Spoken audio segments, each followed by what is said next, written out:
your Hellcat is gonna fall apart. Your Scatpack is trash. I don't know why people want to buy these Dodges, man. These cars ain't worth nothing.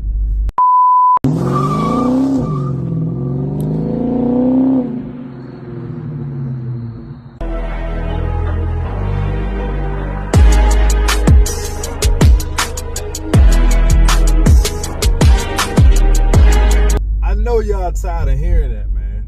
So today, guys, we're going to discuss real quick, why does everybody put these cars down so much? I'm just trying to figure out, because everything that I'm reading is telling me otherwise. So in today's video, guys, we're going to discuss whether or not the reliability of these cars are terrible. I just don't understand. Look at these folks drive. Only in DC, y'all. So first of all, everybody's super excited the fact that Stellantis is looking for somebody to replace Tavares. So a lot of people are super excited. They think that Tim Kuniskis is going to come back, and oh, young, these people, young, what's this Bama doing? People got all these high expectations because of the news that Stellantis was looking for somebody to replace Tavares. But here's the thing. First of all, his contract isn't up until 2026. And they even stated themselves that that's just protocol.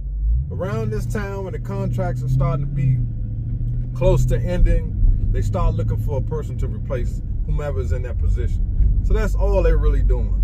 And they also stated that it's no guarantee that he's going to be gone forever. He still may stick around. So all this speculation about, let me fix y'all real quick. All the speculation that he's out, he's fired, and all that stuff is just chatter. Now, I've told you guys before, I've had a 2007 V6 Charger. I've had a 2016 Dodge Charger RT. I've had a 2012 V6 Chrysler 300. I've had a wide body Charger Scatpack, which is 2020. And now I have this. 2023 Chrysler 300C 6.4. Now, out of all those cars, I've never had any incidents, never had any issues that made me feel like the car was trash. I had one concern, and that was with my 300, the 2012 300. That's when they first changed the body style of those cars. I had an issue with my airbag. The airbag light would come on just randomly. So I had to keep taking it to the shop to get that fixed. And that's when all that stuff came out about those airbags, those faulty airbags and all that crazy crap. And I took it to the dealership, they fixed it, didn't have any problems after that. But you constantly hear that, oh, Dodge cars are trash. You're gonna see some stuff come up on the screen right here. And what I found out by JD Power rating and reviews, they're highly respected. They got these cars ranked pretty high as far as reliability, even rating over a lot of the cars that people claim are supposed to be the most reliable cars. They got them ranked higher than Civics, Honda Civics, all the cars that people always bragging about. They're also ranked right under the Lexus. Got 100 as the highest, and I think the Charger was right at like 86, and the Lexus was ranked at like 88. And you can go and look it up. I'll leave a link in the description where you can look this stuff up yourself. So I'm just trying to figure out why does everybody keep saying these cars are unreliable? First of all, I understand that here lately, when the Demon 170 came out, people started having a whole lot of issues with the Demon 170. Now, that is facts.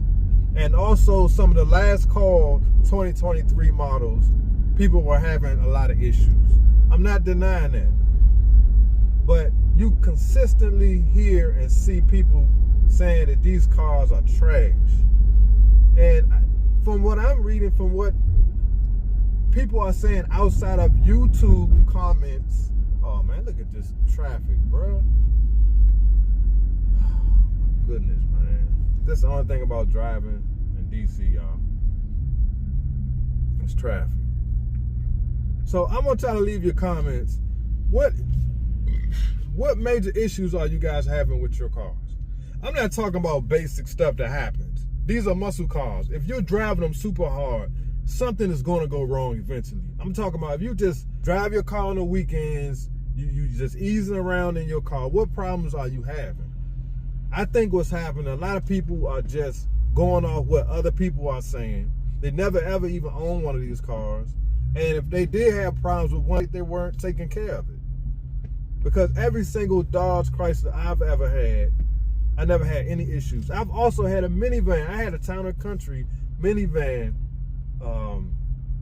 years ago when all my kids were little. I never had one problem with that van. Now, I know years and years and years, like back, Chrysler was known for having a lot of electrical problems. I'm not in denial about that. And I think a lot of people are still carrying that same thought process over to these cars. I want to say from 2016 or 2016 on up, these cars didn't really have that many issues. Not nothing outside of the ordinary that any car can have a malfunction. But if you look at the comments under some of these videos, but people are talking about the dealership, some of the comments on Instagram, under some of these YouTube videos, all you keep saying is, oh, the reliability, the quality, this, that, and the third. Yes, Chrysler and Dodge could have used better quality equipment in these cars, as far as the knobs and stuff like that. But I would say this, in this 2023 Chrysler 300, the interior in here is solid, guys. I'm talking about nothing is rattling, nothing is loose. You don't hear nothing. The knobs are solid, no issues. But you're just constantly hearing people talk about how bad these cars. I'm gonna go this way today. I'm trying to get home. You're constantly hearing people talking bad about these cars, and so I decided to do a little research. And if you even just Google the reliability of Dodge vehicles, it's going to come up and tell you, lately these cars have been very reliable, no issues. So I want you guys, especially the ones who claim that these cars are so much trash, what car did you have that you had so much problems with? Leave it in the comments. Now I'm not talking. Now let's be real though, guys. Let's be real. I'm not talking about just simple things that might just go wrong in any car. But people make it seem like the transmission in these cars are just gonna fall out just by normal driving. Like if you just driving down the road and the transmission just lock up or something. That's how people act. I wouldn't buy one of them cars. It's just trash. I'm like, bruh, what are you talking about? I've been daily driving my 300 for the last, I want to say, week and a half. This car's been nothing but excellent. No issues. I'm even getting 18.5 miles per gallon as far as gas in a 6.4 Hemi. And I'm driving through downtown DC, then in bumper-to-bumper traffic for about 5 to 10 minutes every day for the last week. And I haven't had any issues as far as the car, the transmission slipping, or it's been excellent in gas. So I'm just wondering, where are these people getting this stuff from? You can't look at a YouTube video of somebody who's drag racing their car every day because their engine lock up. Now these cars are trash. That'll happen in any car. Now Dodge was wrong by rushing the Demon 170 out, knowing it had some issues with the engine. They first started testing the car, they were having issues with the engine.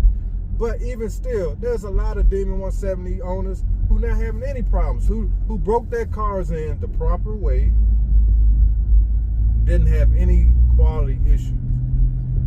Now I understand Butter saying that some Demon 170s were missing some screws and missing some stuff, but that's the people building the cars.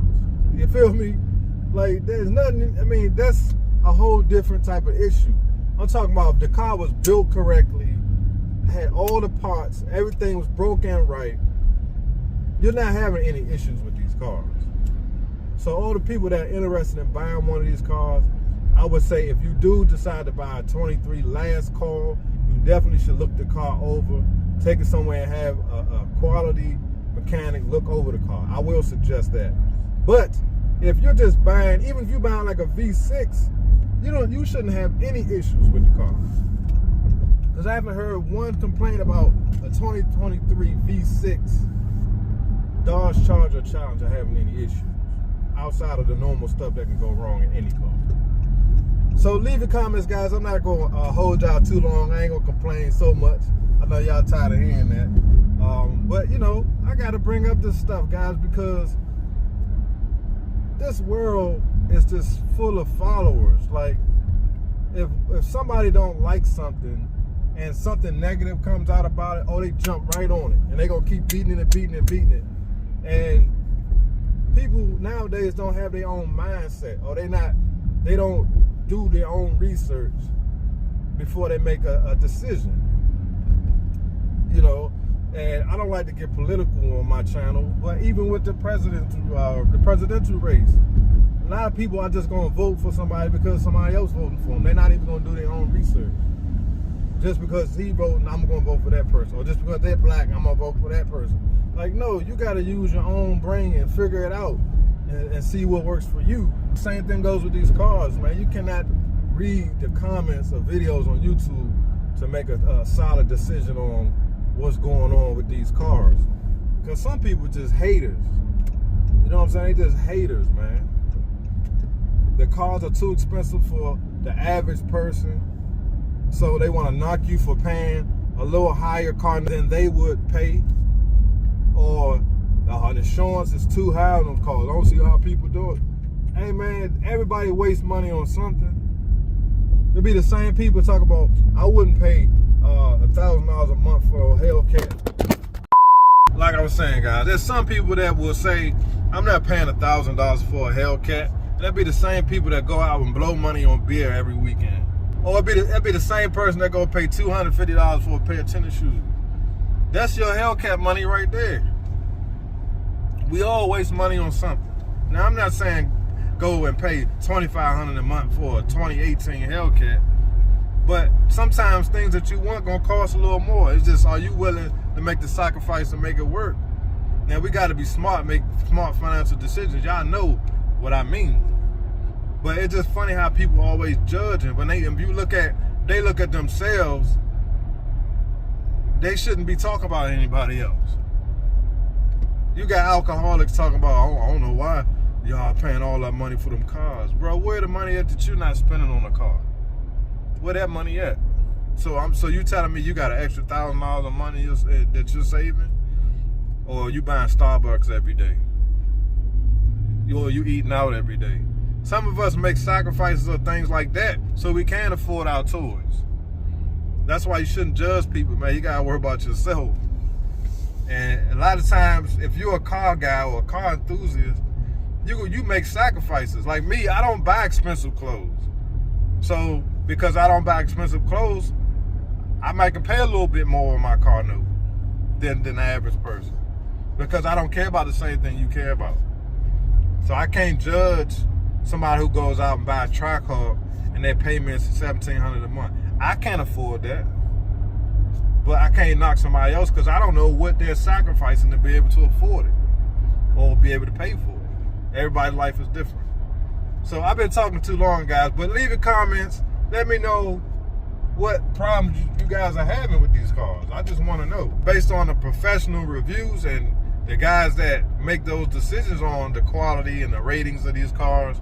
And this is based off, and JD Power is based off real customers, people who actually bought the cars. It's not just some guy making things up. I mean, correct me if I'm wrong.